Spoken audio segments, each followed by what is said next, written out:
As a jury म्हणून आपण इकडे सन्मानित करत आहोत। मी यानंतर मिसेस सौम्या नायर मॅम यांना रिक्वेस्ट करेन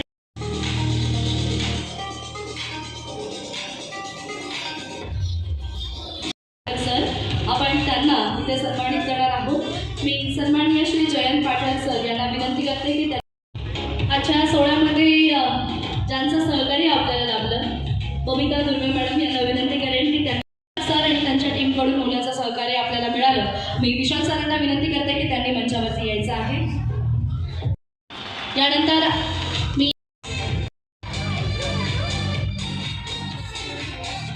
अर्जुना बँक्वेट हॉलमधून सर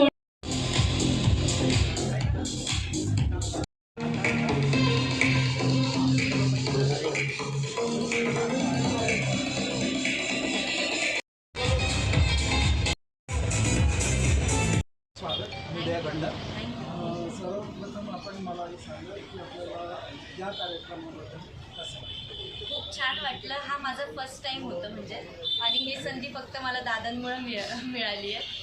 खूप छान वाटतंय। पहिल्यांदाच मी म्हणजे मी नेहमी तुम्ही मला डान्स करताना पाहिलं आहे, आणि हे फर्स्ट टाईम होतं माझं की मी फॅशन शोला आली आहे आणि मी हे सगळं लाईव्ह पाहिलं आहे। बऱ्याचदा मी स्टेजवर असते आणि प्रेक्षक वर्ग खाली असतात, आज मी स्टेजवर होते आणि सगळं माझ्यासमोर चाललं होतं, ते मला खूप छान वाटलं। आणि मी तर म्हणेल की खरंच खूप छान आहे हे, आणि प्रत्येक महिलेला हा गोल्डन चान्स आहे, तर त्यांनी नक्की यात सहभागी व्हायचं। एक विचारू का, विदर्भातलं जे सिलेक्शन आज तुम्ही करणार आहात बाकी फायनल राऊंडसाठी, तर तेवढं टॅलेंट तुम्हाला इथं वाटलं का? खूप आहे, म्हणजे अक्षरशः फॅमिली म्हणजे घरातले कामं वगैरे ते सगळं करून महिला आज इथं आल्या आहेत आणि त्यांनी आज त्यांची कला आहे ती सादर केली आहे, तर खरंच खूप छान वाटतं। आणि आहे टॅलेंट सगळ्यांमध्ये असतं रे, तुम्ही फक्त दाखवा बाबा, बस एवढंच आहे।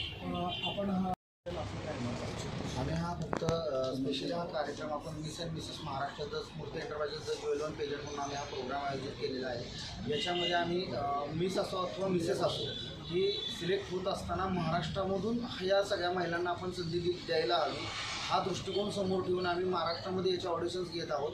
आत्तापर्यंत नवी मुंबई, पुणे, कोल्हापूर आणि ही चौथी फेरी जी होती ती आपल्या नागपूर येथे होत आहे, आणि याच्यामधून जे काही टॅलेंट राऊंडमधून जे सिलेक्ट होतील ते फिनालेसाठी सिलेक्ट होणार आहेत। अजून आमच्या 2 ऑडिशन्स बाकी आहेत, तर आम्हाला इच्छा अशी आहे की महाराष्ट्रातून महाराष्ट्राची सुंदरी निवडली जावी आणि ती जवळपास या शहरांमधूनच निवडली जावी, आणि प्रत्येक ठिकाणी कॉम्पिटिशन होत असताना महाराष्ट्रात सर्वत्र होत असावं, तर असा आमचा एक भाग होता। म्हणून आम्ही विदर्भाला देखील याच्यामध्ये प्राधान्य दिलं, आणि विदर्भामध्ये येऊनसुद्धा आम्हाला खूप सारा टॅलेंट पाहायला मिळतो आहे, अनुभवायला मिळतो आहे, आणि त्या सगळ्या कंटेस्टंटना आणि इतर व्यक्तींनासुद्धा खूप साऱ्या शुभेच्छा।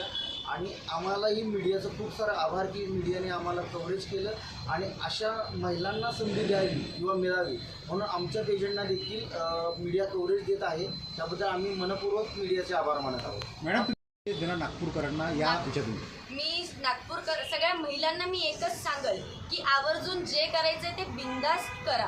तो आज आपले प्रत्येक महिलेचे काही ना काही स्वप्न अपूर्ण राहतात की मला हे करायचं होतं, मी ते करायचं होतं, पण राहून गेलं काही कारणास्तव।